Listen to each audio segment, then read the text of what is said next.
दोस्तों, बात आती है अर्जुन और कर्ण दोनों में श्रेष्ठ कौन है। इस बात को हम नहीं, भगवान श्री कृष्ण ही स्पष्ट करते हैं और बताते हैं कि श्रेष्ठ किसे कहा गया। दोस्तों, होने को तो दोनों ही एक दूसरे से कम नहीं थे, परंतु आपके दिमाग में एक बात आती होगी कि दोनों में से अर्जुन ही श्रेष्ठ है और बलशाली हैं, क्योंकि युद्ध में विजयी भी अर्जुन हुए थे। तो आइए दोस्तों बताते हैं। महाभारत का युद्ध जब चल रहा था, जब अर्जुन कर्ण के रथ पर बाण मारते तो कर्ण का रथ 7 हाथ पीछे खिसक जाता, और जब कर्ण अर्जुन के रथ पर बाण मारते तो अर्जुन का रथ 3 उंगल पीछे जाता। परंतु जब कर्ण अर्जुन के रथ पर बाण मारते तो भगवान श्री कृष्ण कर्ण की प्रशंसा करते और कहते, वाह कर्ण वाह, तुम अति बलशाली योद्धा हो। परंतु जब अर्जुन के बाण से कर्ण का रथ 7 हाथ पीछे जाता तो भगवान श्री कृष्ण उनकी कोई प्रशंसा नहीं करते। तो अर्जुन ने श्री कृष्ण से कहा, हे माधव, आप मेरी तरफ हो या कर्ण की तरफ। भगवान बोले, क्यों?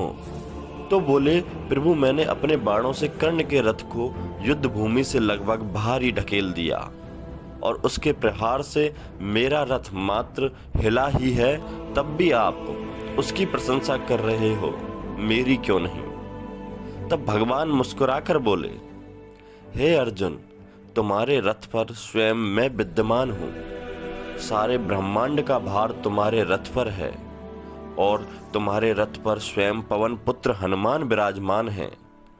तब भी कर्ण के बाणों से तुम्हारा रथ 3 उंगल पीछे जा रहा है, और कर्ण के रथ पर तो बस कर्ण के अलावा कोई नहीं है।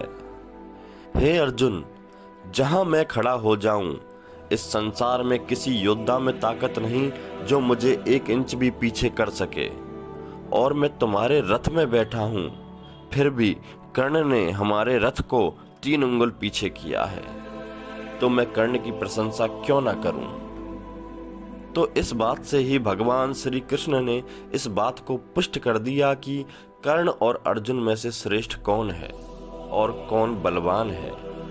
पर कर्ण बलवान थे, परंतु वे दुर्योधन जैसे अधर्मी का साथ दे रहे थे, इसलिए कर्ण की शक्ति घट गई और अर्जुन की शक्ति बढ़ गई। अर्जुन धर्म की तरफ से लड़ रहे थे, तो इसलिए वे कर्ण को मार पाए। तो दोस्तों, आपने देखा, कर्ण एक ऐसे योद्धा थे जिनकी प्रशंसा स्वयं भगवान श्री कृष्ण भी करते थे। दोस्तों, यह वीडियो आपको पसंद आई हो तो वीडियो को लाइक और शेयर करें, और हमारे चैनल लर्निंग फैक्ट को सब्सक्राइब जरूर कर लें।